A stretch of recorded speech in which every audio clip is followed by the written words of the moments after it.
Hello, everyone. Good morning to Asia and good evening to Americas. It's my great pleasure to welcome all of you to the APRU Multi-Hazards webinar series, Strengthening Multi-Hazards Disaster Preparedness, Learning from U.S. Experiences. This webinar is organized by the APRU Multi-Hazards Program and the International Research Institute of Disaster Science, Irides Tohoku University in Japan. I'm Takako Izumi, Associate Professor of Tohoku University and Program Director of the APRU Multi-Hazards Program. APRU Association of Pacific Rim Universities is a network that consists of 60 universities in the Pacific Rim from 19 economies. And its international secretariat is based in Hong Kong. You can receive more information on the APRU, including various programs such as Global Health, Sustainable City and Landscape, and the number of events on its website. The Multi-Hazards Program is one of the programs under APRU, and it was established in 2013. Tohoku University hosts its secretariat. The program has been working to strengthen the collaborative researches on disaster science among the APRU member universities and contribute to international and regional discussions for our DRR policy making through various channels and platforms. For example, the program organizes the summer school in Sendai every year except the last 2 years due to the COVID-19 impact, the annual symposium, etc. And especially the last 2 years, and the program organized 9 webinars totally and was attended by more than 2,200 audience. So today, this webinar invited 3 excellent speakers from the US Federal Emergency Management Agency, FEMA, University of California, Davis, and University of Hawaii at Manoa to share their experience and researches with us. While you are listening to the presentations, I would like to encourage you to send us questions using the Q&A function. After each presentation, we will have a short Q&A session with the speaker.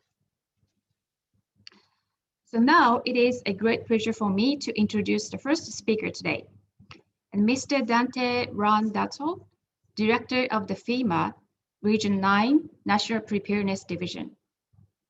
In this role, he directs and oversees preparedness assessments and analysis, coordinates interagency preparedness planning and communication, and guides efforts to build and sustain capabilities and meet preparedness goals, and represents the region at major preparedness events.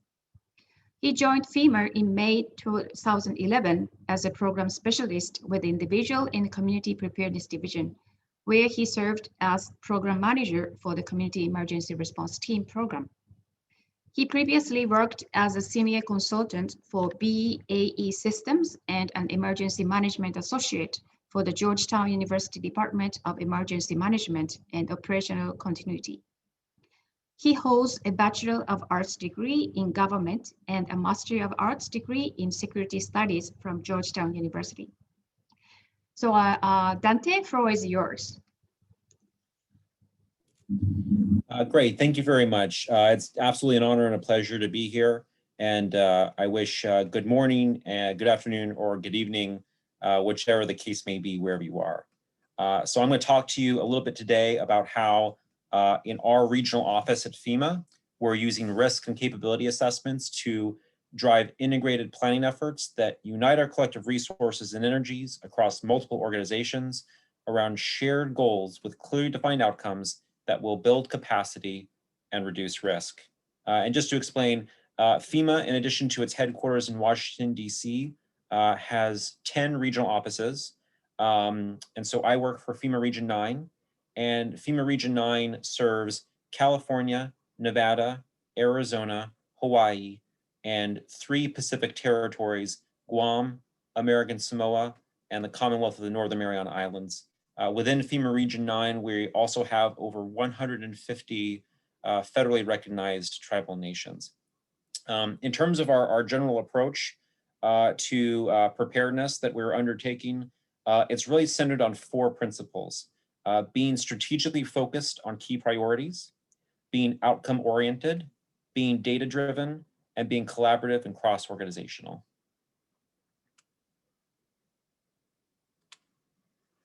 I'm going to talk a little bit about the National Preparedness System. In short, this system lays out how we all work together to make our nation and our communities more secure and more resilient. As part of this system, we use risk and capability assessments, as well as plans, whether they be plans before disasters or plans for what we do during disasters, to assess our risk and estimate capability requirements. We then use that information to prioritize our efforts to build and sustain capability, and that might include investing in personnel, training, equipment, conducting exercises. But we use the plans and assessments that we have at our disposal to not only prioritize those efforts, but develop and design them to address our specific capability requirements. Ultimately, our intended goal here is to build and sustain capability so that we can meet those requirements and manage our risk effectively. We also plan how we'll deliver those capabilities during and after disaster, validate capabilities with exercises and during real-world events, and continuously review and assess risk and capabilities so that we're always working from the most current information available and continuously improving. As I mentioned, ultimately, the National Preparedness System is about assessing, building, sustaining, delivering, and validating capabilities. And when I say capabilities, I'm primarily referring to the 32 core capabilities that FEMA uses to organize the critical functions necessary to prevent, protect, mitigate against, respond to, and recover from disasters. So I want to talk a little bit about the kind of new shift, the new approach we're taking with preparedness here in FEMA Region 9. We are shifting to a more outcome-based approach to guide the development and implementation of our preparedness efforts, and are accordingly going to be more deliberate in focusing on the outcomes of programs and activities we engage in. In short, there are the results or outcomes that we're aiming to achieve, and then there are the programs and activities that we do to achieve those results. We want desired results and outcomes to be what drives activities and programs, not the other way around. And so we're trying to place our focus beyond what we do, like manage our hazard mitigation program or conduct community outreach and engagement, and onto what results those programs and activities are actually intended to achieve and how they're buying down risk and addressing capability gaps in high priority areas. To provide an example, let's say I identify mass care sheltering as a priority. My desired outcome ultimately is maybe to shelter more people. And let's say one of the reasons why I can't shelter as many people as I may want to is that I don't have enough trained staff. So an activity I could do to help achieve that outcome is to train more shelter managers. But that training is an activity, the means to an end. In this case, my desired outcome is being able to shelter more people, and that needs to be our starting point and what we focus on. And then the actual efforts and programs we do, we need to evaluate what programs and activities are going to be most effective in actually bringing about that outcome. This approach helps us to be more strategic with finite resources, focusing and concentrating our activities and programs on making meaningful progress in critical areas. There are some very compelling reasons to take an outcome-oriented approach. First, it makes a specific and direct connection between the investments and the work we're doing before disasters and how that actually affects our ability to respond to and recover from incidents during and after disasters. Focusing on outcomes also facilitates collective action and brings us closer together, breaking down the silos that can separate us. If we're only looking at things like programs and activities and focusing exclusively on our functions and organizations, planning, training, exercises, mitigation, response, recovery, it's easy to get siloed because thinking of those terms reinforces how we're different instead of what we have in common. Outcomes can help us unite around common goals that we can all contribute to in different ways. And so we need to consider how our collective programs and activities connect and work together to improve disaster outcomes for the communities we serve. This slide outlines our region's general approach for building and sustaining capability to close or reduce gaps. Strategically focused on key priorities, outcome-oriented, data-driven, all of which helps us work collaboratively and across organizations. Focusing on a manageable number of priorities helps us to simplify and concentrate our efforts to close or reduce capability gaps and buy down risk. Diluting efforts and resources across too many fronts at once blunts their impact and makes them more difficult to manage. And as I mentioned on the last slide, setting measurable and meaningful outcomes helps us to break down silos and place our focus on common goals instead of the different ways we all contribute to those goals across missions and program areas. It also helps to define what success for each priority looks like and focus and tailor our programs and activities accordingly, and provides a basis for measuring our progress over time and evaluating the impact of the work that we're doing.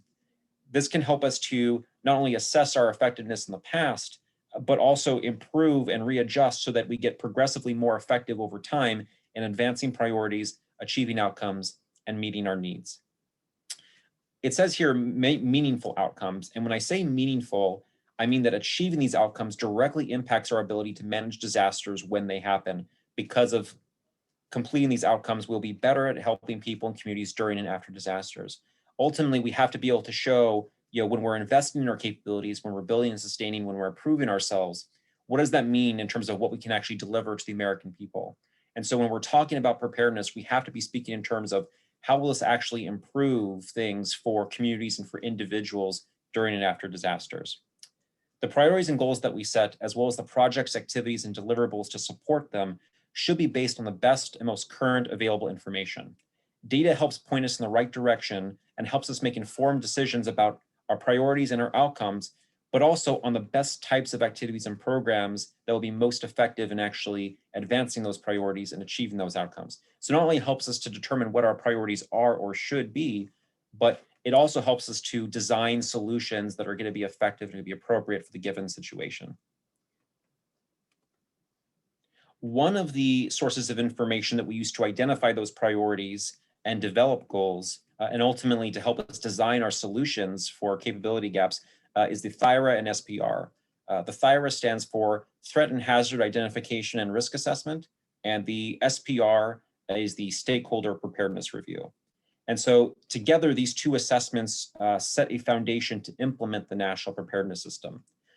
Communities and FEMA use this assessment to collect, manage, and analyze community-level preparedness data.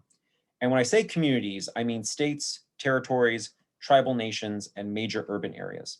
All states and territories are required to complete and submit a THIRA and SPR to FEMA each year, as are tribal nations and urban areas that receive certain grants from the Department of Homeland Security. We are also embarking on completing the first national THIRA and SPR at the headquarters level. Through completion of this assessment, communities are able to answer questions about how prepared they are to address the threats and hazards that they're most concerned about in their specific communities. And they also use this to focus and prioritize their emergency management efforts. In terms of how communities actually use the results of their assessment, communities use the THIRA to identify the threats and hazards that they're most concerned about and identify the level of capability needed to address those threats and hazards.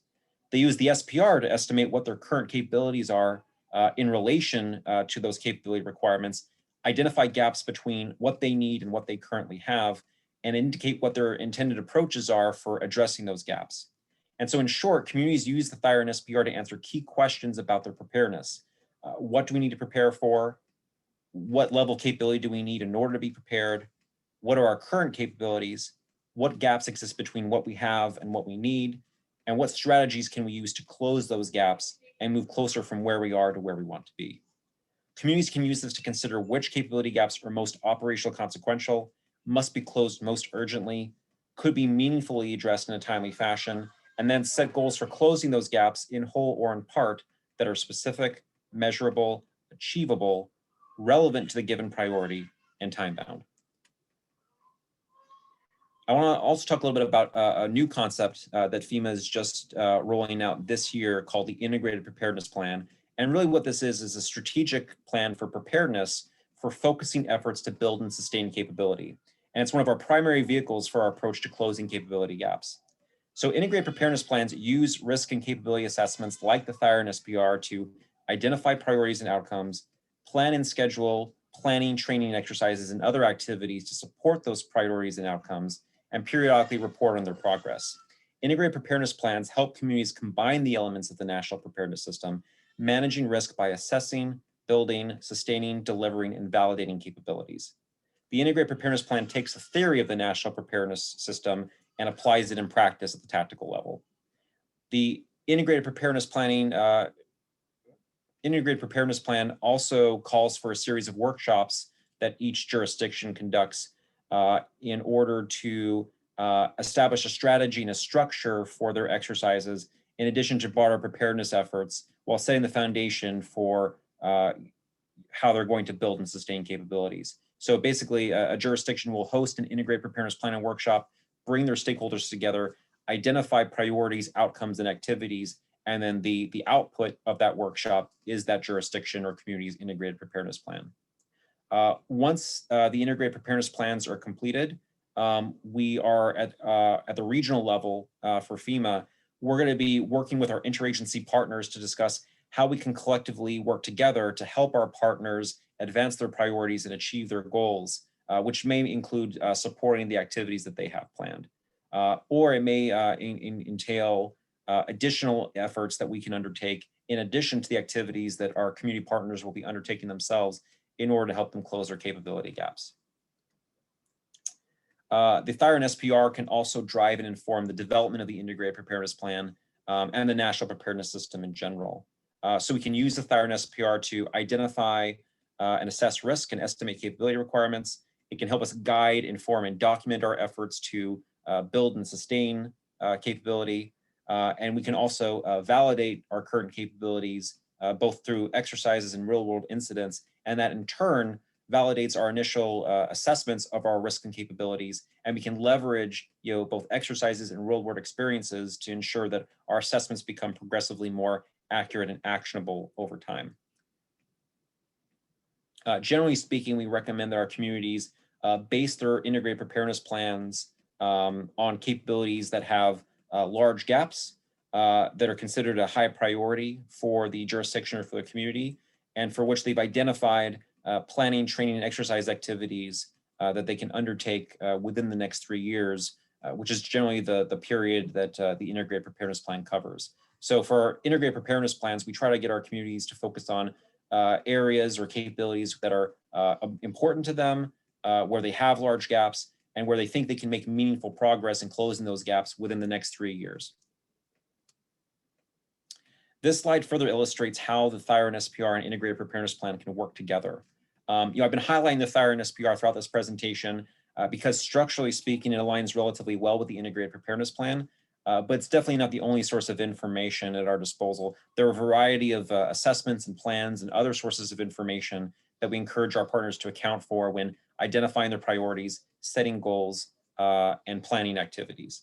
We create this table to make it easier to see where the information in the THIR and SPR can be plugged into the integrated preparedness plan.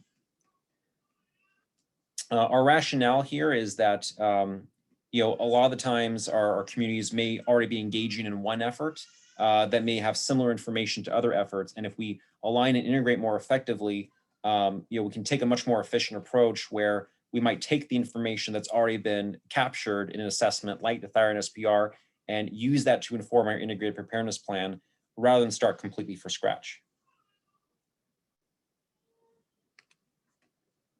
This slide provides an example of what integrated preparedness priorities and outcomes or goals based on the THIR might look like. For example, a state may choose mass care as one of its priorities, and its THIR target may be to move 1,500 people, including 300 with access and functional needs, requiring housing from congregate care to temporary housing within 1 day of an incident. That state could write a goal or outcome for its integrated preparedness plan based on closing or reducing the gap between its current capability and its target, either in whole, as reflected on the examples on this slide, or in part. It's conceivable that it'll take longer than 3 years to completely close the capability gap. So some integrated preparedness goals and outcomes may simply reduce that gap rather than close it altogether. Again, this is going to save our partners time and effort because jurisdictions already measure their capability every year using these metrics as part of their stakeholder preparedness review assessment. So rather than adding one more thing to keep track of, states can track their progress in meeting their integrated preparedness plan outcomes and goals simply by continuing to update their SPR assessment each year as already required by FEMA. And then this slide lays out the annual cycle our region will engage in to understand and support our partners' priorities. So the region intends to develop a support plan for each state and territory to help them advance their priorities, achieve their specific outcomes and goals, and close their capability gaps. And that may include supporting planned projects and activities or it may entail engaging in parallel but nonetheless complementary efforts. It also provides a basis for continuously improving so that priorities and goals are always based on the most current information, including lessons learned from recent experiences during exercises and real world incidents, and are updated accordingly. So again, this helps to make sure that the activities that we undertake to support our partners are becoming progressively more effective in helping them to advance their priorities and achieve their goals. And so, ultimately, this is, going to be our plan going forward is as we ask our partners to be more strategic considering their priorities for building and sustaining capability, what gaps they want to close and what goals they want to achieve, we're going to be adopting those same principles at the regional level where we will base our priorities on our partners' priorities, base our goals on their goals, and ultimately, with just as our community partners do, we also have limited resources and bandwidth. So it benefits us as well to take a more focused approach on, what are the most important priorities for our partners? What are the key obstacles, challenges, or gaps that need to be addressed? And with our resources, with our expertise, where can we best fit in and serve as a partner and as a resource for our community partners to help them advance their critical priorities and close their capability gaps? And I believe that concludes my presentation. Happy to address any questions anyone may have. But thank you once again for having me here. It's, again, an honor and a privilege to be able to share some of the new things that we're doing in FEMA Region 9 with regards to preparedness. Thank you. Thank you very much, Dante. Such a wonderful presentation and very informative. And thank you for introducing the rough preparedness plan you prepared for the region. So we received a couple of questions from the audience. So first question is that, do the IPP also recognize the skills and experiences that the community have? And if yes, how their skills and expertise used in the program?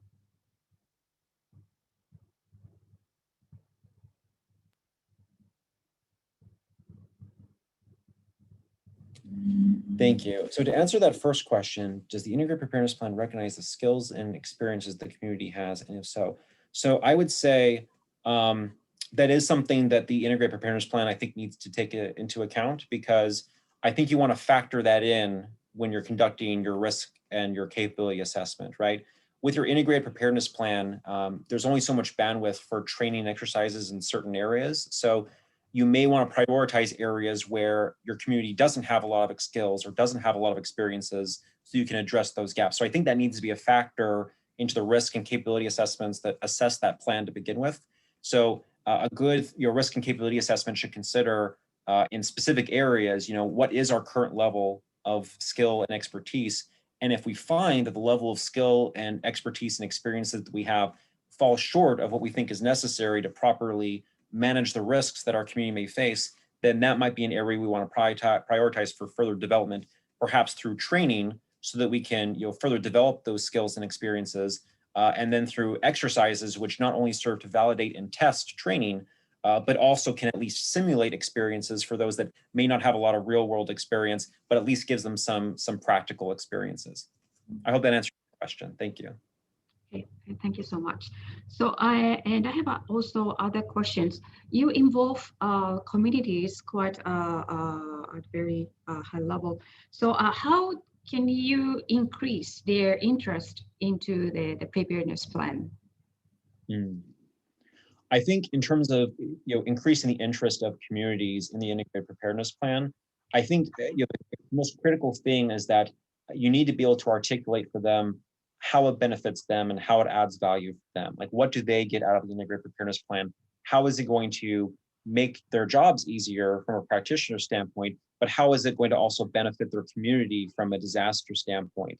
And so in a lot of cases, our partners at the state and local level wear many hats, have many roles and responsibilities, and have limited time and bandwidth. So it's really important to be able to persuade them, with the limited time and bandwidth they have, how is this worth their while? How is this worth their time? And in the case of the Integrated Preparedness Plan, how does it ultimately save them time, right? And I think one way is by integrating with and aligning like other sources of information, right? It serves almost as a like unify existing efforts rather than providing you one other thing to do.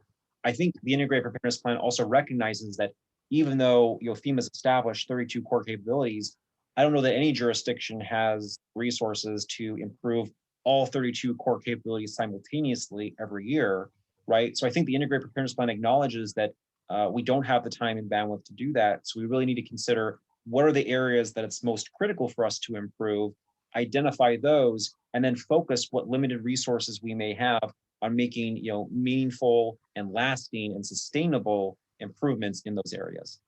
Mm. Yeah, thank you so much. I think that's great suggestions, because even in Asia, we have the kind of problems all the time. And I received quite a lot of questions about that and how they can increase their interest and also their involvement into their activities. So I think that is quite a good suggestions and idea. Thank you so much. And also you mentioned about activities, exercise, and I think with the communities. What kind of activities and exercise do you do actually with the community? Is that like evacuation drills or something like that?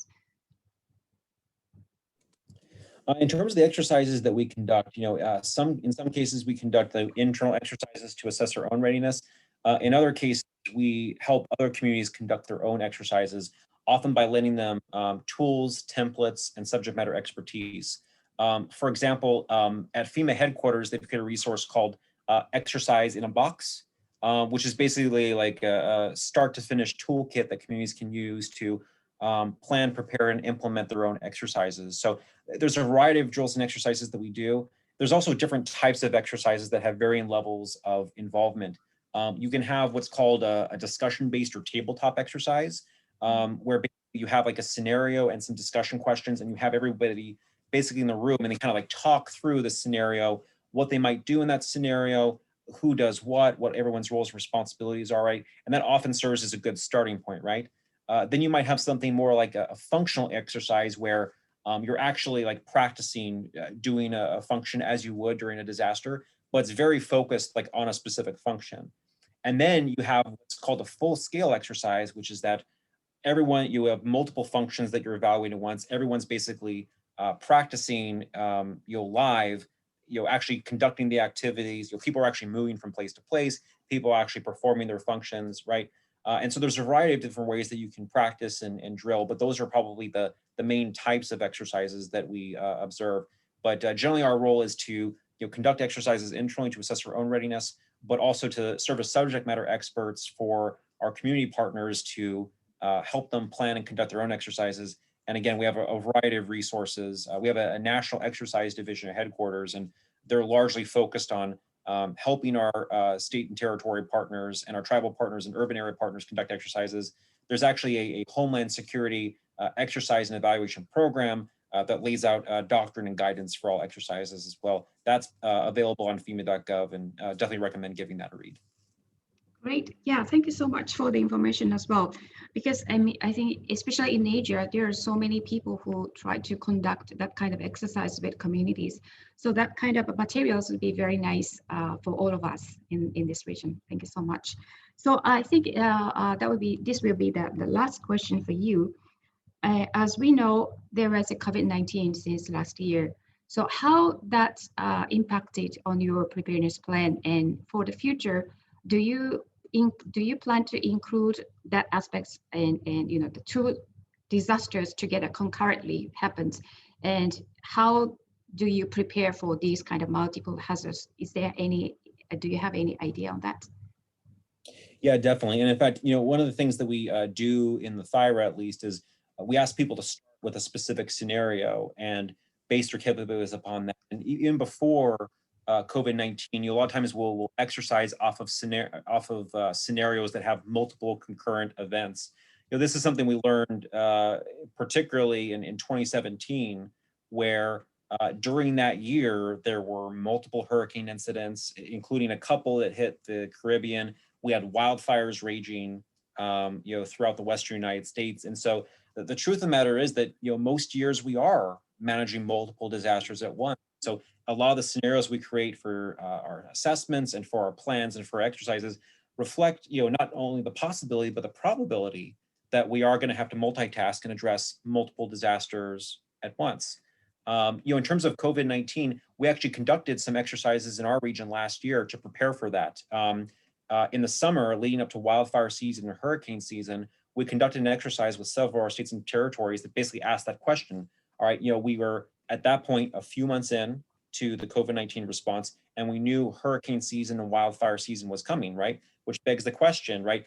With the limitations that we are facing with COVID-19 in terms of response, right? Because there are certain things that you can do pre-COVID that you can't do during COVID, right? Like a shelter with 300 people in it, right? All very closely together, right? Isn't so practical like in a COVID-19 environment, right? So we had those discussions early on. We had a series of tabletop exercises where we basically, got onto a Zoom room, just as this one, and we had the discussion to basically discuss, all right, what are the challenges we're going to potentially encounter, right? Let's anticipate those and figure out now before we get into full steam with wildfire and hurricane season, how are we going to address that? And so, we had those discussions. I think they were very productive. We identified some potential gaps or issues, documented those in after action reports, and then shared those with our state and territory partners. And I think that served us well, during the wildfire and hurricane season to follow. We were fortunate in our region that the typhoon and hurricane season weren't very active that year, but of course the wildfire season was. So having those discussions was very helpful. But I would say, concurrent events planning has to be the norm going forward. And I think we have to acknowledge that, we live in a world that is going to have these atypical events that aren't, traditional or aren't necessarily precedented. We had COVID as a pandemic, which obviously doesn't come around that often, but certainly we see the rising threat in terms of cybersecurity that we have to be prepared for as well. So I think we have these non-traditional threats. Wildfires and typhoons we deal with pretty frequently, but I think it speaks to our need to be prepared for things that may not happen as frequently and therefore not be as probable, but nonetheless can bring with them incredibly substantial impacts, and we need to be prepared for that as well. In terms of, from COVID-19, I think because we're still in the middle of it, I think we're still learning from it. And I think we're still digesting the lessons learned from that. I think, we are, of course, documenting lessons learned. We actually published on FEMA.gov an initial assessment report that had some initial lessons learned from, COVID-19 in terms of a response to it. But as it's still ongoing, I think we're still learning and evolving. I think it'll be really interesting, maybe a few months or a year from now, right, when we can really take a retrospective and really think back on and really take stock of, what have we learned, what worked, what didn't work, what did we try, right, what ultimately was most successful. And I think, what our responsibility is, right, our number one responsibility is to learn from this, right? I think it's incumbent upon us, right? I think it's incumbent upon us to make sure we learn from this incident, document what we've learned, and apply that going forward so that, we're better prepared for the next disaster, which I think is one of our most, important duties and charges as emergency managers, is to be more prepared for the next disaster than we were for the last one. And conducting exercises, evaluating previous disasters, document those lessons learned, and applying them forward is essential to doing that. Okay, thank you so much, Dr. And you raised and pointed out a very important point. A lot of countries right now are suffering the same type of, I think, the programs, concurrent disasters, and how we can deal with these two but different characteristics in each hazard. So yes, as you mentioned, maybe 6 months, 1 year later, I hope we can learn from you and other countries as well. And that would be great information. You already had a lot of information on your website. Then I think we can check on that and learn from more your experiences. So thank you so much for sharing your experience and the information that was very valuable for us. Thank you so much. Thank you. Right, okay. So now I'd like to invite the next speaker, Professor John Landro, who is also the core group member of the APRU Multi-Hazards Program and supporting the program since the beginning. And he is a distinguished professor of physics and earth and planetary science, University of California, Davis. And Executive Director Emeritus of the APEC Corporation for Earthquakes Simulations, it's called ACES, and a visiting professor at Tohoku University in Sendai, Japan. And he received his Bachelor of Science in Engineering from Princeton University and Master of Science and PhD from the University of California at Los Angeles. In addition to natural hazards and earthquakes, he also has professional interests in forecasting, validation of forecasts, and quantitative finance. And he teaches courses in risk and natural disasters, complex systems, and econophysics and quantitative finance at the University of California, Davis. So it's a great pleasure to have you, John, today. Thank you. Thank you, Takako. I'll share my screen. I hope you can all see that. So, hello. Greetings to all of you around the Pacific Rim. The course that Takako referred to, the website is at the bottom of the screen here, you can see, and you can go there. All my lectures are there, and a lot of other information. So the world is increasingly at risk due to the vulnerability and exposure to natural disasters, and that's been documented in many places: tsunamis, earthquakes, volcanoes, pandemics, and so forth. Topics I will talk about in this short talk are the definition of risk, the types and examples of natural disasters, the 4 phases of all disasters, the impact of urbanization and impact on populations, vulnerability and demographics, and the implications and future directions. So for the definition of risk, we can take it as the hazard itself times the vulnerability or the exposure. So for example, think about an earthquake that occurs in a city. The vulnerability of the exposure is high. So you can have substantial deaths and injuries. But if the same earthquake were to happen in the middle of a desert or a mountain range or something like that, potentially it would have very little effect. So the risk would be low. And there are many other definitions of risk, which you can find on Wikipedia and elsewhere. So let's give a couple of examples. One of them was the risk due to Hurricane Dorian in 2019 September. This was a hurricane that entered the east coast of the United States and passed over the Bahamas and marched up the eastern seaboard and then finally recurved out towards the east. The biggest impacts were on the Bahamas, which suffered $7 billion of damage, which is similar to their gross domestic product. So it was a disaster of great proportion there. In the United States, we were more prepared for it, and we didn't have the kinds of problems that they had in the Bahamas. There are many images of the devastation in the Bahamas. Here are some of them. This is not infrequently seen when we have hurricanes and other disasters of this type. We've seen this in Texas on the Gulf Coast. We've seen this in various parts of the Florida and the US and so forth. Another kind of disaster was the Sunda Strait tsunami that occurred in 2018 in December. This was a tsunami that followed the partial collapse of the Anak Krakatau, child of Krakatoa, volcanic edifice. This was on the 23rd of December. It was found that much of the island had collapsed into the sea. Anak Krakatau means child of Krakatoa, which is of course related to the major eruption of 1883, which killed 30 or 40,000 people. In this particular tsunami, about 437 people were killed and 14,000 were injured. It occurred in the Sunda Strait between islands of Sumatra and Java. Jakarta is over here. So it was right here again. This is the remains of the Krakatoa eruption of 1883. And you can see here that there were something like 400 casualties and significant damages all along the coast. Well, we'll talk a little bit about insurance, because one of the main ways we deal with disasters is through insurance and through reinsurance. The Munich Reinsurance Company is a company which insures insurers. So reinsurance companies such as Munich Re or Swiss Re or General Re provide backup insurance to major insurers. In the year 2018, there were many disastrous wildfires on the west coast of the United States. There were earthquakes and tsunamis, the one in Indonesia. There were earthquakes in Japan, major typhoons, which are the same as hurricanes. Floods and landslides in Japan following these are associated with these typhoons, drought in various areas, and so forth. In the US right now, on the west coast of the US, we're suffering we've been in a severe drought for a year or two, and it's likely to continue for quite some time. So Munich Re publishes summaries of these major disasters, such as earthquakes, floods, storms, and wildfires.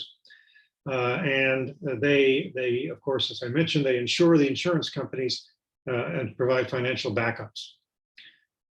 They publish losses of their disasters. Here's a plot that goes from 2008 to 2019. This is just Munich Re. And it shows that the losses have basically been fairly significant. Here is the 2011 earthquake and tsunami off Japan. And here are a series of other earthquakes and losses in here. If we look at the major events, this does not include hurricanes Harvey, Maria, and Irma in 2017. The major insured event, which caused loss, was Hurricane Katrina in 2005, which caused $60 billion worth of damage. The earthquake insured, these are insured losses. The earthquake and tsunami in Japan caused an insured loss to Munich Re of $40 billion. Of course, the losses in Japan are much greater, and they were insured by some of them were insured by other companies.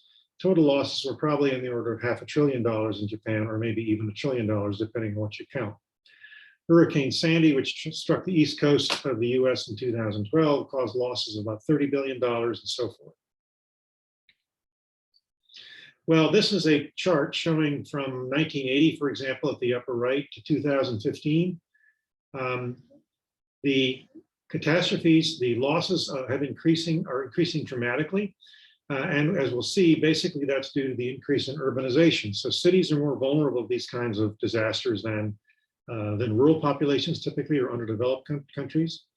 So the catastrophes are increasing with time. Again, it's not necessarily because the events are increasing themselves, but the vulnerability and exposure is increasing, although with the caveat that in fact, because of global warming, oceans are warming, and therefore hurricanes are becoming probably more intense, maybe not more frequent, but more intense, hurricanes and typhoons. And for that reason, the risk is growing. Earthquakes and other tectonic events, volcanic eruptions, are not generally affected at all by global warming and so forth. So the four phases of a disaster are anticipation, mitigation, response, and recovery. That's what we think about. The typical timescales for anticipation are months to decades, and the solutions to these are forecasting and planning due to scientific advances. For mitigation, those are typically months to years. Those involve engineering structures and lifelines. The response phase typically occurs as very short time intervals, seconds to weeks. That involves social, IT, medical, emergency responders, people like that. And the recovery takes economics and engineering, that's weeks to years, and that involves finance and reconstruction. So at UC Davis, we've been working on a technique that we call seismic nowcasting. This is basically an offshoot of nowcasting that has been developed in economics, where they try to evaluate the current level of gross domestic product and economic activity by proxy variables, by substitute variables. So what we're doing is not forecasting per se, we're trying to evaluate what is the current level of risk to a population, to an area, from a disaster such as an earthquake. So our method starts with looking at a large regional a place like this, the Western US up to Canada and down into Mexico, and cataloging all the major earthquakes that occurred bigger than 6 during some time period like 1980 to 2020. We focus in on Los Angeles and we look at that area. We can actually count the number of small earthquakes that have occurred since the last big earthquake being the Northridge earthquake in 1994 on January 17th, which was a magnitude 6.7 earthquake. That's the big purple circle here. All the other circles are smaller earthquakes that have occurred since that earthquake in 1994. If we look at, if we look at the number of small earthquakes between those large earthquakes, we can plot a histogram of the number of small earthquakes since that last large earthquake in the region here. And then we can calculate what is the location of the, how many small earthquakes have occurred since 1994 within the circle around Northridge that I just showed you. And that tells us that, in fact, the current risk value that we calculate is about 83%. So it's quite high. Basically, we are well into the phase where we would anticipate another major earthquake to occur based on counts of small earthquakes. This depends upon this whole plot. This idea depends upon the fact that between large earthquakes, we know that there's an average number of about 600 small earthquakes in the Los Angeles region. So if we count the number of small earthquakes that have occurred since Northridge, we come up with something like 104 of these magnitude 4 earthquakes. In fact, I said 600, but I really meant more like 150 small earthquakes bigger than 4. And we've had about 104 since that time. So we are getting to the point where we might expect another major earthquake, perhaps, although the timing is not revealed by this kind of analysis. Well, with respect to insurance, the insurance companies use probability distribution functions. Here's one that most people are familiar with. It's called the bell curve. You probably heard about that. The bell curve is distinguished by the fact that it has a mean or an average standard deviation in the width and a mean or an average and a standard deviation, which is the width of the distribution at half maximum, basically.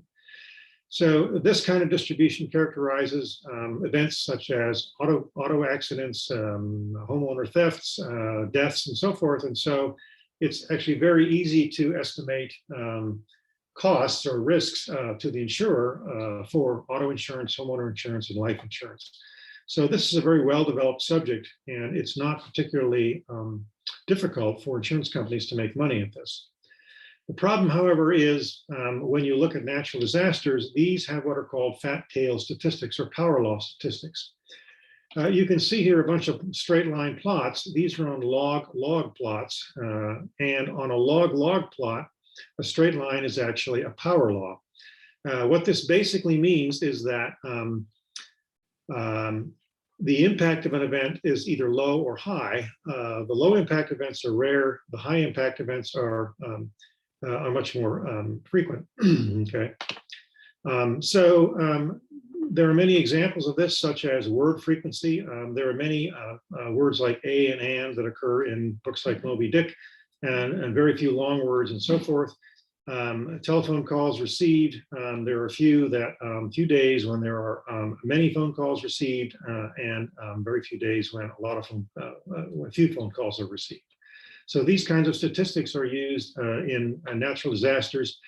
In these cases, the mean is finite and the standard deviation is effectively infinite or very large.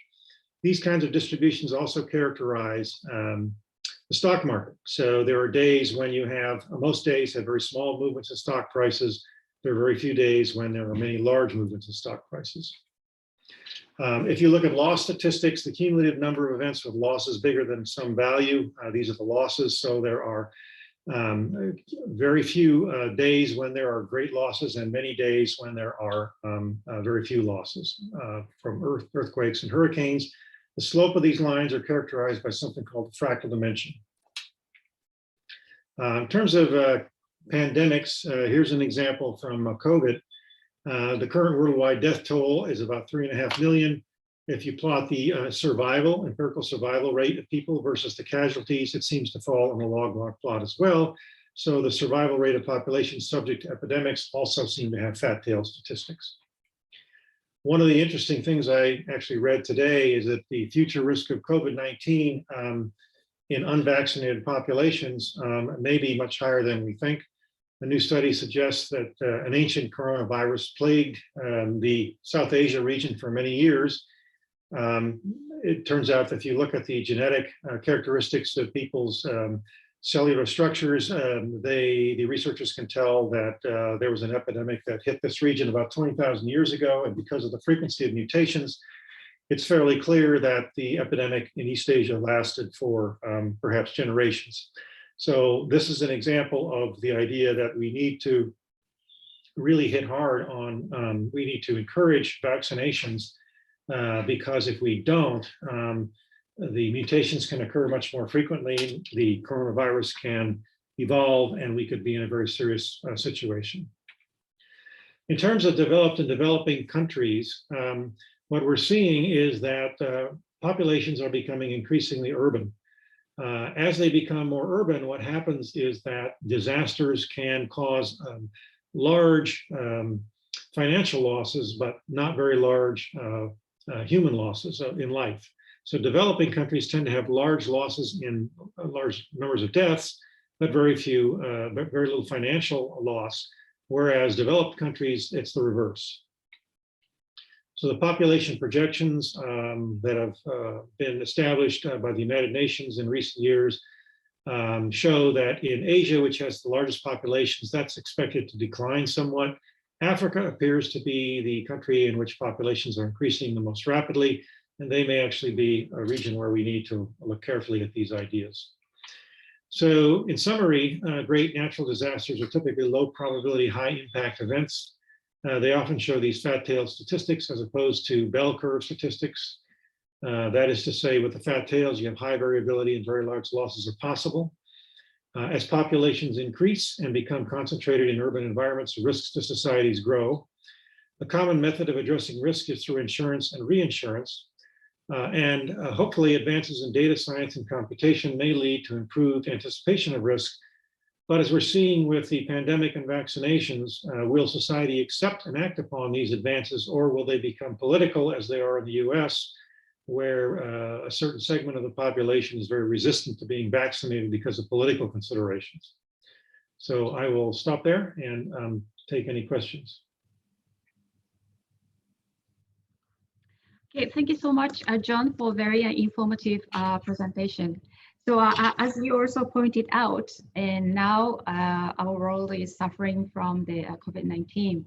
So before, as you mentioned, if we can focus on natural disasters, are there some things we can do, like as you mentioned, and nowcasting for earthquake and using the science and technology. But for the future preparedness and including that kind of pandemic, COVID-19, how science and technology can help to reduce these risks, you think, or how we can prepare better for this kind of more complicated disasters? That's a very good question. Thank you for asking it. My answer would be computer simulations and artificial intelligence are one way we can deal with this. So we can build, and we have built, very large-scale, highly detailed simulations of earthquake fault systems. And we have been able to generate millions of years of earthquakes on these simulated fault systems to begin to understand how one earthquake is related to another earthquake, and to understand the statistics of earthquake occurrence on a given fault system. We can take those kinds of ideas then and feed them into risk calculations so that we can better anticipate where large earthquakes may occur and how much they might cost.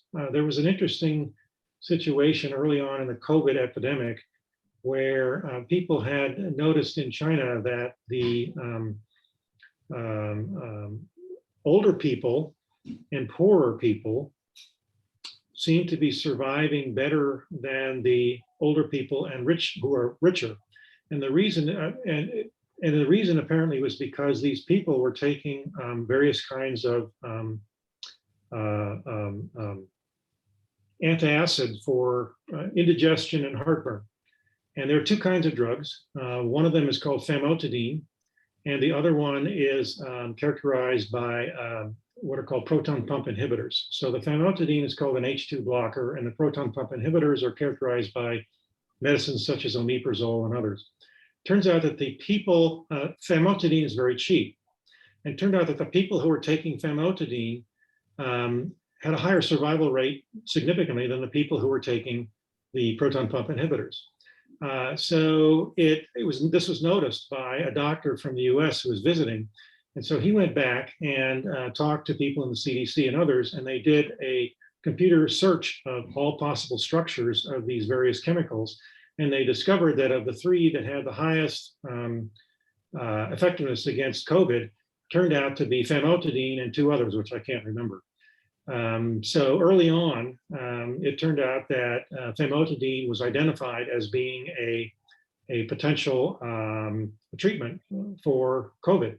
And so actually a lot of people stockpiled famotidine in the US as early on before the vaccines and the various antivirals became available. But that's an example where a computer search turned up some information that was not obvious in the beginning. And that's the sort of thing that we can potentially do for anticipation. Okay, thank you so much. And plus, as in universities and academia like us, and how we can tackle to these multiple hazards, biological hazards and also the natural hazards, and how we can work together with other stakeholders, you think? So there's an interesting question. We need to form partnerships between academia, the public, and the government entities. And that's always been a challenge. It turns out that most companies who are making money in insurance or other areas are often reluctant to take up the latest scientific advances until they've been proven or validated in some way. On the other hand, the universities who are good at coming up with new ideas may not be as willing to spend the long hours and years validating new results and before they move on to something else, because the incentives in the university are very different than they are in the government or in the private sector. In universities, we get rewarded for coming up with new ideas, publishing them, and then moving on to some new idea. Whereas in the private sector, they get rewarded for developing a product and selling that product. And so they're reluctant to, they build up a whole supply chain, right? And so they're reluctant to upset that supply chain for something new when it's kind of unproven. On the other hand, the government has the incentives to somehow sit in the middle and play traffic cop between these two groups, and to use new results and to encourage or regulate the private businesses so that they will use new results that become available. We've seen that on display actually in the past year with COVID, right? So luckily, there had been a lot of research done in both academia and the private sector on potential vaccines for coronaviruses. And so that research was immediately available to the government when the pandemic first hit in the U.S. anyway, in February and March. And so the time span from development of the virus of the vaccine until its deployment was vastly shorter than anybody expected.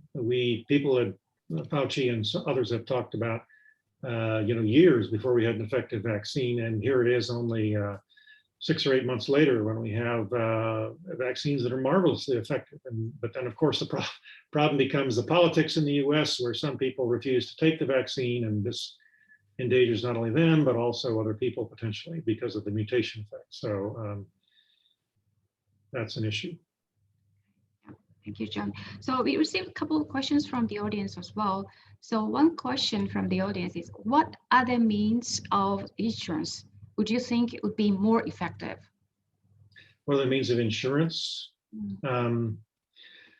Microinsurance might be more effective.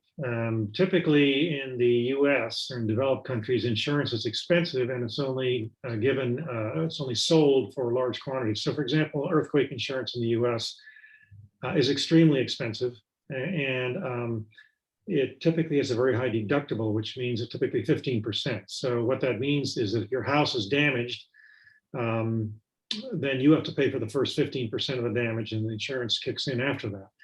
Okay, in other countries it's different because it's supported by the government, whereas in the U.S. it's a private enterprise thing. So basically in the US, I think we'd be better off if we could have a kind of insurance where you would have some damage paid out for the first $10,000 or $20,000, but then it would be capped.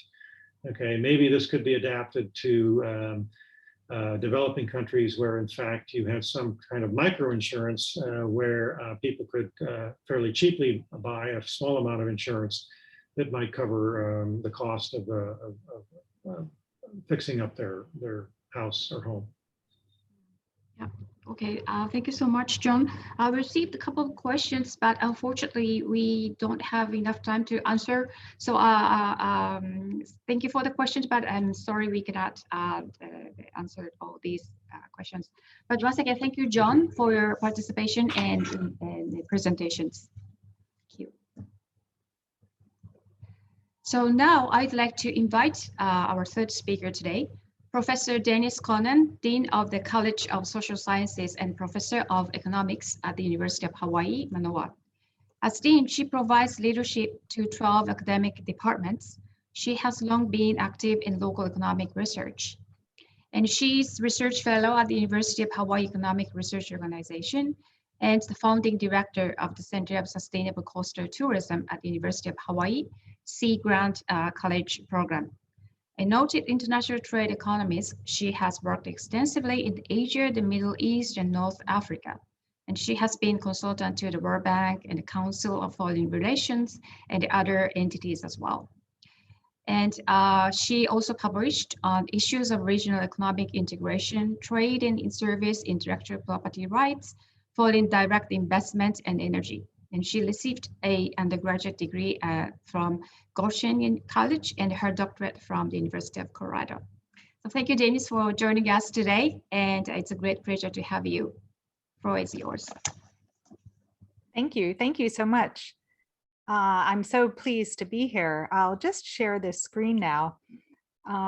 Well, John gave me such a great introduction to the topics that I wanted to talk about today. You know, at the University of Hawaii at Manoa, we have many fine researchers doing work in the area of natural disasters. We have the Pacific Disaster Center, affiliation with Pacific Tsunami Warning Center, our National Disaster Preparedness and Training Center, MPRINS training, and our School of Ocean and Earth Sciences, many different scientists working on different aspects of disasters. But I felt that this past year provided such a response to a crisis that I thought it would be interesting to focus on how universities can respond in their own communities and also using other complementary tools of the social sciences. So many of the issues that we observed with the pandemic across the US and certainly in our community as well had to do a lot with the human response to the crisis. And that's what I wanted to share with you today. And I did want to say that this is a part of an initiative that we've launched now with the support of the we're entering into a cooperation with Keidanren Council for Better Corporate Citizenship. And one of our themes in that collaboration is a Japan-Hawaii initiative on risk, resilience, and sustainability. And so this fits right into that priority. And I wanted to just give a nod because as part of APRU, the Association of Pacific Rim Universities, Tohoku University has been our host for some time. And we first started our collaboration with Tohoku University in the wake of the 3/11 events. And since we just recognized a decade since those events happened, I did want to commemorate that collaboration that we've had for many, many years and thank them. Okay, so Hawaii has a lot of reasons to be concerned about disasters. If you see Waikiki, the picture in the center, you'll see how much of our infrastructure is located by the coasts. And so issues like sea level rise, flooding, also issues of hurricane and tsunami are all things we're concerned about. I don't have pictures here of some of the other disasters we faced just in the past few years of things like volcanic lava flow and such. But this is an area where, of course, our concerns are great, and collaborations like APRU are incredibly important to us so that we can learn from one another in how to address these things. I wanted to talk a bit about, I'm the Dean of the College of Social Sciences. We have many different programs, and I wanted to talk in the realm of disaster sciences about how social sciences can respond, more from looking at the case study of this past year. And I want to also, John talked about the challenges that we have working with the business sector, working with communities and the universities, collaborating when big issues happen. And I wanted to give some recognition to First Insurance Company of Hawaii, which is a member of Tokyo Marine Group, headquartered in Japan, who put a call out to the college early on to say that they felt that the situation happening around the pandemic, it was having dramatic impacts on our communities that were in part health issues, but in part also economic crises that came from a collapse in our tourism-based economy, and that the university is needed at this time. And so they put a commitment, they put a request into our faculty and students to develop rapid response research. This is not typically what we do, but what they called for and what we launched is an effort to take research that that we can do on the local community and make it available to business leaders, decision makers, policy leaders in a very rapid and quick way. And so I wanted to share that effort with you. So one, we had a series of research efforts happening. And one, John spoke a little bit about this. So for some of you around the Pacific Rim that are watching this, you may be surprised to learn that early in the availability of the vaccines in the United States, that there were significant issues, not just with having availability of the vaccine, and like many other regions, the US phased in availability by vulnerability, by age, focusing first on those most vulnerable seniors, and gradually extending availability. But the response to that was in part driven by differences in political perspectives, but in part lack of understanding of the public. And so we had one effort in this series that was sponsored by First Insurance Company of Hawaii was to understand the data for Hawaii through looking at surveys, delving into survey results, and better understanding who was hesitant to take a vaccine in Hawaii, and how that changed over time. And then how, knowing that kind of information, what is the kind of message that should be crafted to encourage appropriate vaccinations. And so we found that, you know, in the US, the vaccine rate right now is about 45.9% of Americans who are eligible are fully vaccinated. In Hawaii, we've been able to get our vaccine rate up to 51.2%.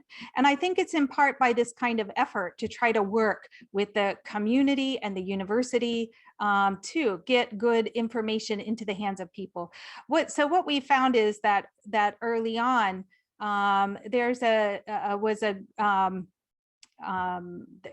been some shift in people saying they're willing to be vaccinated, but trying to understand why there was a hesitancy.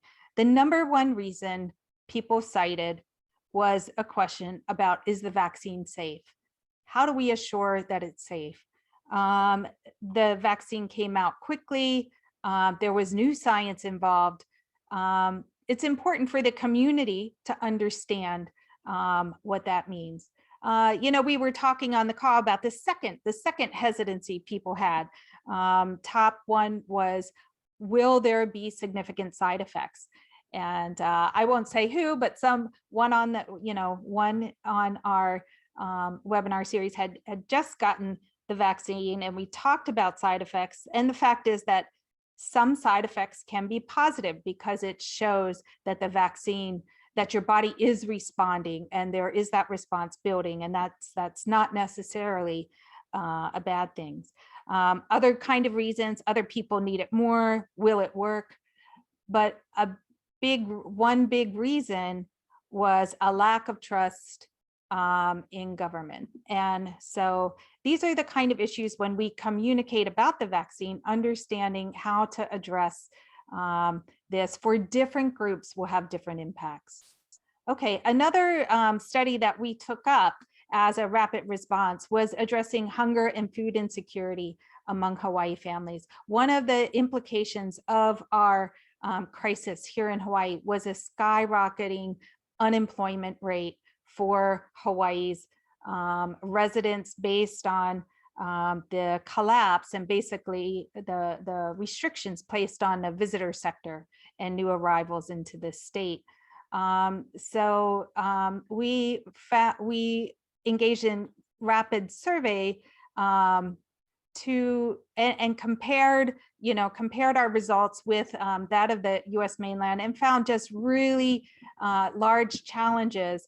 And by March of 2021, we were seeing results that 48% of Hawaii's families were experiencing food insecurity, 15% of which were saying they didn't have enough food sometimes or often in the past week. And of those that were reporting that kind of food insecurity, 76% attributed that to loss of income due to loss of employment. So this is obviously a very difficult situation, but one that the public didn't really understand until our research efforts came out. So I think this partnering with the community, doing research in a way that's different. John can tell you how our focus as scholars is often on doing peer-reviewed research, carefully conducted. It may take years for our research to come out in a journal article, but the community here needed results faster. And I commend our faculty for stepping up in this way. Two other kinds of studies, we did a range of different kinds of studies on this, but one I wanted to focus on was about looking at health disparities and implications around COVID. So if you, think about the data and how COVID incidents drilling down really differed across different ethnic groups, socially vulnerable groups, and actually different neighborhoods. What we found is if you look on a national level, the case rate in Hawaii is quite low and has been quite low, partly because we're unusual in our ability to really control our borders. Who comes in requires a negative COVID test to avoid quarantine upon entry into the state. And we're very easily able to implement such a thing because everybody's coming through an airport. We don't have the same kind of borders as the continent. So that has really helped us. But if you drill down from there, we can also see that while that is true, that our case rates are relatively low, there are pockets where cases are quite high, and there are neighborhoods where they're high. And we found that those COVID case incidents were highly correlated with unemployment rates and other kinds of social vulnerabilities. And so, the marginalized communities become then a public health issue, something that we need to address. And by being able to identify those locations and those situations, we were able to work with our state to customize a response that helped to increase effectiveness.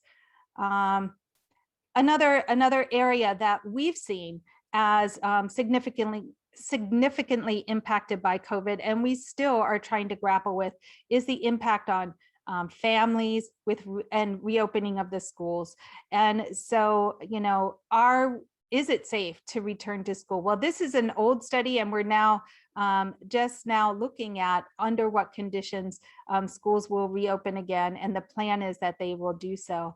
But you know, many challenges for families and parents, but it was quite interesting to see that you know, parents were tended to be actually more anxious than children about the idea of going to school, unless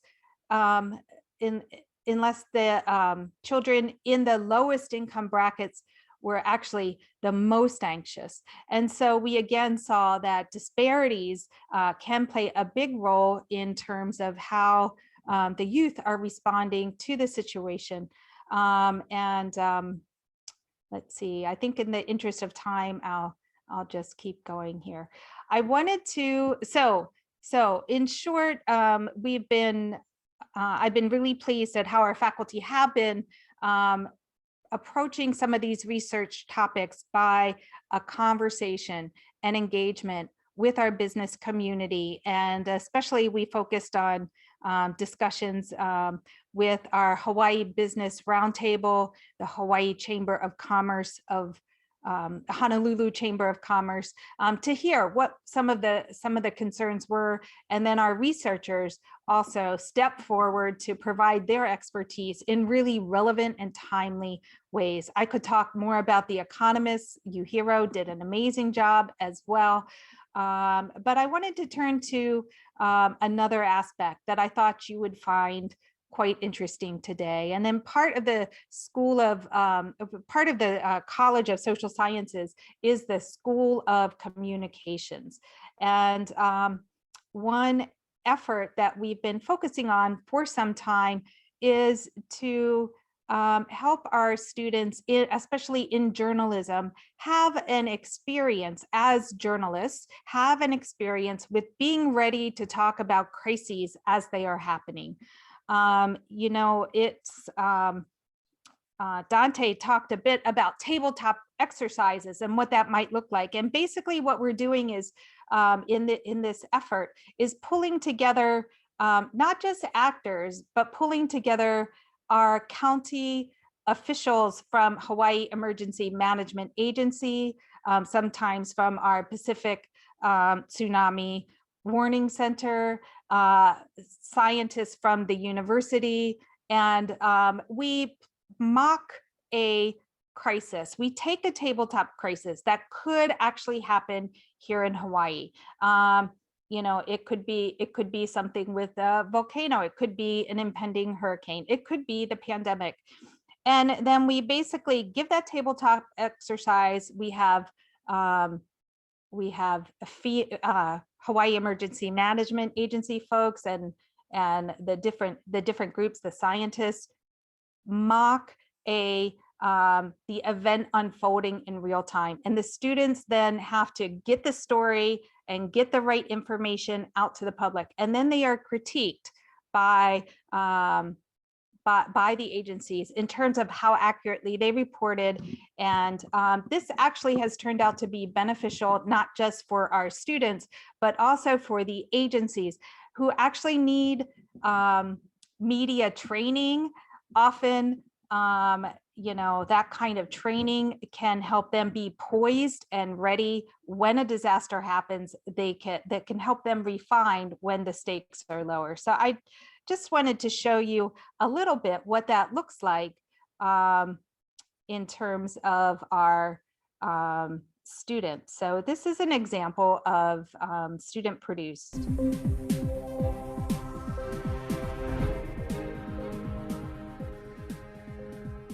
Breaking news, a tsunami warning is in effect for all Hawaiian Islands. If you are on the coast, seek immediate shelter by going to the 5th floor of your building or traveling further inland to a green zone. To find the green zones in your area, you can Google Hawaii evacuation map.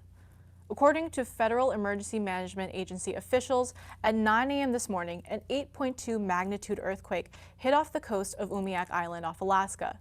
Again, all residents of all Hawaiian Islands are instructed to seek immediate shelter. And you can stick with ABC News as we bring you the latest information. but it is essential that everyone take this very seriously. At a press conference, Hawaii Governor Colin Moore called for a state of emergency, saying President Trump has assured him Hawaii will receive aid in the aftermath of a tsunami. We have enough time to get everybody evacuated out of the coastal areas. Honolulu Mayor Chuck Anthony urged citizens to prioritize taking shelter, saying this is not a typical threat. But because of the possibility, the real possibility of an extreme tsunami, we need to go even further inland. So everybody needs to get a little bit further mauka of what you would normally do from a typical tsunami evacuation zone. Major Jeff Hickman of the Hawaii Emergency Management Agency said all islands have their own designated safe zones, and if you are going to a shelter, to make sure to bring enough supplies for 2 weeks. They do not have food for everybody there. They might have some blankets and some bedding, but you will need to bring that to stay there. We don't know how long this event will last. If at any time you lose access to your TV, you can use one of the following to get the latest information from state officials. Tuning into 92.3 KSSK Radio, first page of the phone book for evacuation. Oops. Pause. Okay, so you can see the kind of exercise the students engaged in. We had different teams. We had 3 different networks covering a tabletop exercise, and the kind of practice not only trained our budding new journalists, but also those that are in our community and involved in disaster response. And so this has become a really important tool, I think, and another way that we serve our public.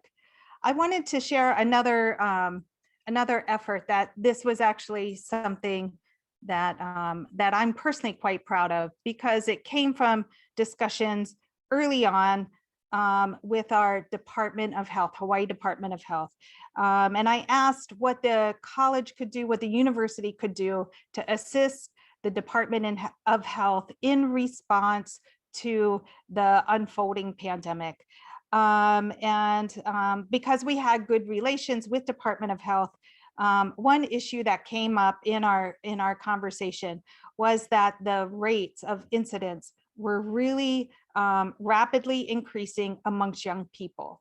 There was concern that there was, caution for older populations, but in the age group of, the 16-year-olds to like the 20, 25-year-olds, that the incidents were quite high. This group may be not as vulnerable to the severity of the disease, but the concern is that in communities like Hawaii, they would be super spreaders, and that we were seeing some super spreading coming about because of certain activities that are unsafe activities. Discussions about things like house parties, activities on the beach that were unsafe, and that this was putting families at risk and others at risk. And so the Department of Health and I discussed what could be done, how could we intervene, what could we do to help, and we came up with a campaign idea that was really driven by our students. The question was how, at the time we had a kind of a campaign. The Department of Health had a campaign aimed at seniors and encouraging them to be safe, and that was not resonating with why a young person should be safe. And in particular, the idea of wearing a mask at that time was quite new, quite something that they didn't see the value of it, because when you're young, you do feel invincible. And so we put together a group that included School of Communications and also our Academy for Creative Media, and asked them to think about just how we could reach young people. They came up with this concept. One part of the concept is the idea of a surfboard apart, that could be a way to measure 6 feet, because 6 feet may be hard to understand, but a surfboard we know about in Hawaii. The other thing that they came up with is, the youth are not going to do it to protect themselves. They don't feel that need, but they may do it to protect their loved ones. They may do it for others. And so this is the direction that they went. And this is just noting that in the CM BAM, that our video took first place as best video ad and underwriting spot. So I'm quite proud of what they came up with, and I want to share it with you. I do it for my family. I do it for my fiance. I do it for our essential workers. I do it for the La Hui. I do it for my coworkers.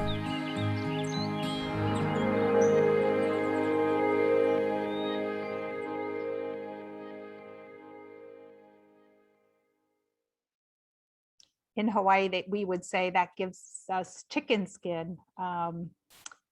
So, okay. I want to show you a second spot, a little fun spot that they also produced around this surfboard theme.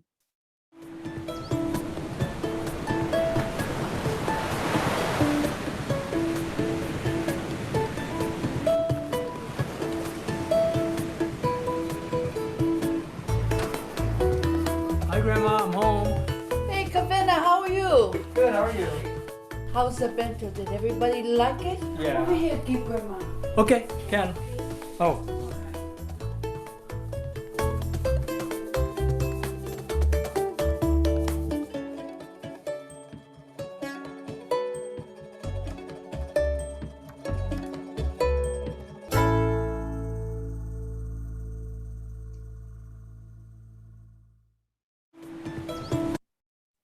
Okay, so, well, thank you so much. I'm so pleased to be able to share with you some of the ways we responded at the University of Hawaii to the community's serious and significant need this past year. Mahalo.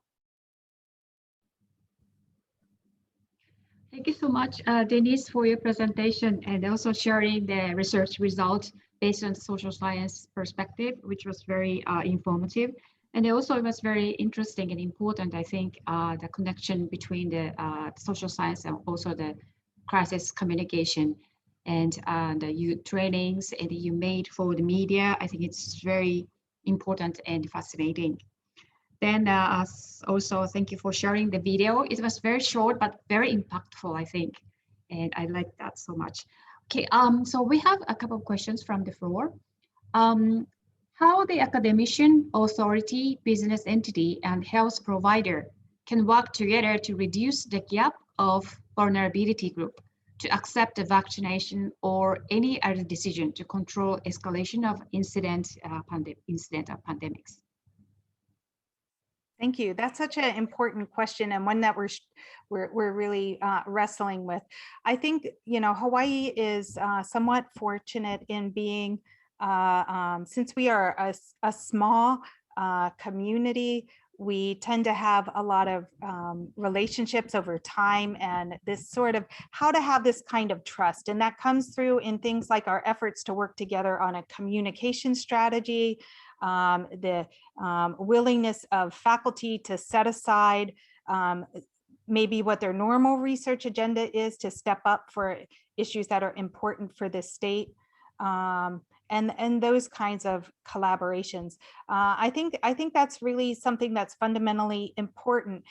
If we do that, if we try to attempt that when a crisis is happening, it's actually very difficult because, for example, the Department of Health was inundated with its efforts to respond to the situation, and likewise the university. Faculty trying to adapt to remote education and learning.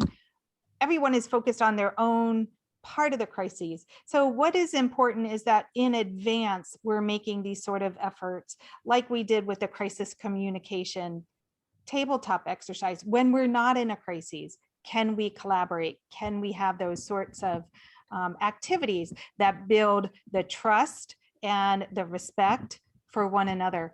What we also find is that the way we talk about crises, the way we talk about disasters really differs across the different groups. And it takes some time to know that and understand that. That comes out in our crisis communication training too, that, you know, how the Hawaii Emergency Management Agency would talk about a crisis may not resonate with the public or may not be understood by the public.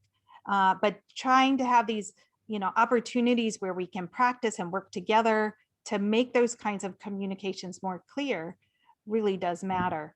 And I think a high priority for us is we do know that there's some special groups that are most vulnerable, and we need to pay attention to those groups in an important kind of a way. And that's something certainly important to us too. Thanks. Okay, thank you. One more question. Has the state government of Hawaii or people, private organizations been doing something to improve food insecurity of low-income families? Oh, thanks for that question. You know, I was involved with the fundraising for our Hawaii Food Bank. So that is, of course, one method that we used, increased donations to the food bank. That's a mechanism that already is in existence for distributing food. But we found that we had to go even further than that. And so one effort that we undertook here in Hawaii was to work with local farmers to find ways to get products to needy communities in a cutting out a lot of the steps that are often involved.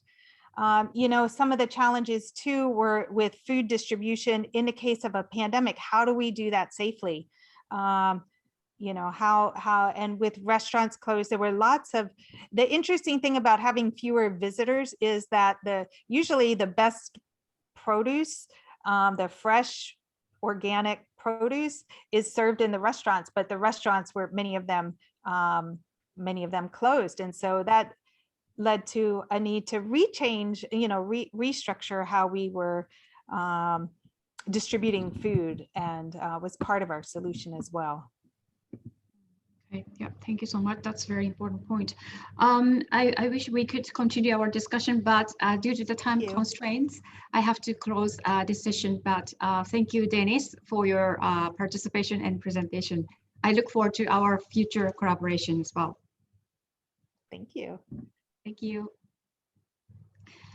Okay, so that is all for today's session. And I'd like to extend our sincere appreciation to all the speakers for their participation and excellent presentations, despite their busy schedule and also very late time in the US. And also our appreciation goes to the audience who joined us today. I hope you enjoyed the session and learned from the excellent presentations given today. And I have to apologize, we could not take all the questions and answer all the questions. So please be informed that the recording and slides will be shared by email and on the website, APRU.org. And I have one announcement to share, and we will organize the APRU Multi-Hazards Summer Lecture Series with the topic, Creating a Resilient Society Against Multiple Hazards, on 28th July and 4th of August for Asia. And the dates will be changed one day before for the Americas. And each session includes 2 lectures, 60 minutes each. And the term of resident is quite popular in the field of disaster risk reduction nowadays. And in this lecture series, we will discuss resilient as a system, and in particular, focus on infrastructure resilience, resilience in cyber physical systems, and community resilience. So the registration has been already open, and you can get information on the APRU website. So I look forward to meeting you again at the summer lecture series. And lastly, and not but least, I appreciate the wonderful support provided by the APRU International Secretariat for its operation and promoting this webinar from Hong Kong, as well as my colleagues here at IRIDIS for their indispensable support. So have a great day for Asia, and or have a good night for Americas. Thank you for your participation.